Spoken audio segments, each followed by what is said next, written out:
Bonjour à toutes et à tous, moi c'est David et je suis ravi de vous accueillir ici une nouvelle fois sur cette chaîne, David Prono Foot, une chaîne qui vient de passer la barre des 4850 abos. Soyez là ou le bienvenu. Aujourd'hui pour cette vidéo, je viens vous présenter mon prono concernant le premier match des Parisiens qui feront la réception de la Juve en Ligue des Champions mardi.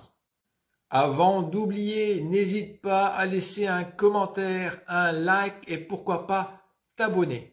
Maintenant, je vais faire une petite parenthèse tout simplement car il y a 5 mois, j'ai mis un maillot en jeu qui était donné le score correct d'un match, je m'en souviens même plus. C'était le maillot de Liverpool où il fallait donner le score à la mi-temps, le score exact et le score à la fin. Il y a eu un gagnant qui était Gaëtan. Or Gaëtan, ça fait 2 fois que j'envoie ce maillot dans les îles. C'est à La Réunion, donc c'est de la métropole, ce qui veut dire de Nancy, car actuellement nous sommes à Nancy.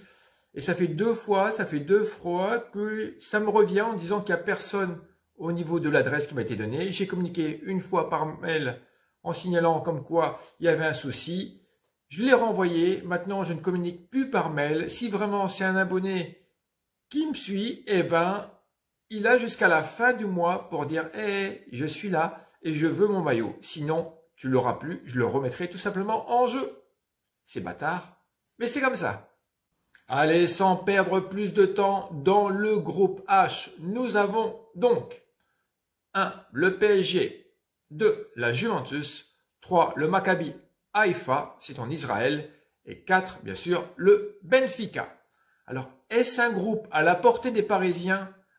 N'hésite pas à t'exprimer là-dessus dans les commentaires. Les équipes du jour ont joué leur match samedi.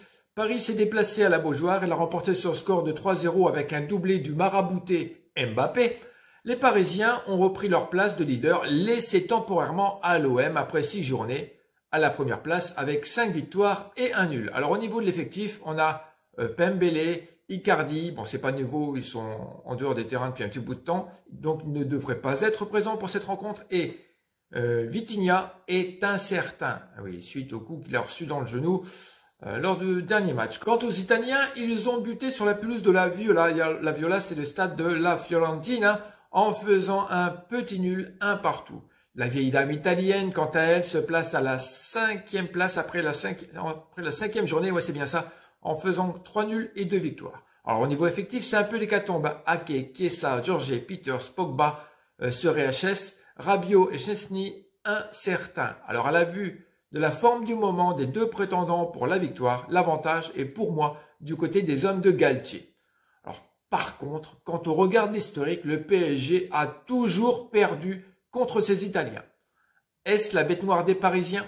La cote pour la victoire des Parisiens est d'environ 1,30 à 1,35 et elle est peut-être à tenter. Franchement, je ne partirai pas là-dessus, parce que je préfère quelque chose d'un peu plus sympa. Je partirai vers une double chance buteur avec Messi et Mbappé, toujours à la cote de 1,35 et la chaîne misera la somme de 20 €. Croisons les doigts. N'hésitez pas à laisser un commentaire en partageant ton avis avec notre communauté. Je vous donne, quant à moi, rendez-vous demain soir pour Tottenham-Marseille pour leur retour en Ligue des Champions, en espérant qu'ils feront de meilleurs résultats qu'il y a 2 ans. D'ici là, je vous souhaite à tous bon match et bonne semaine. Bye!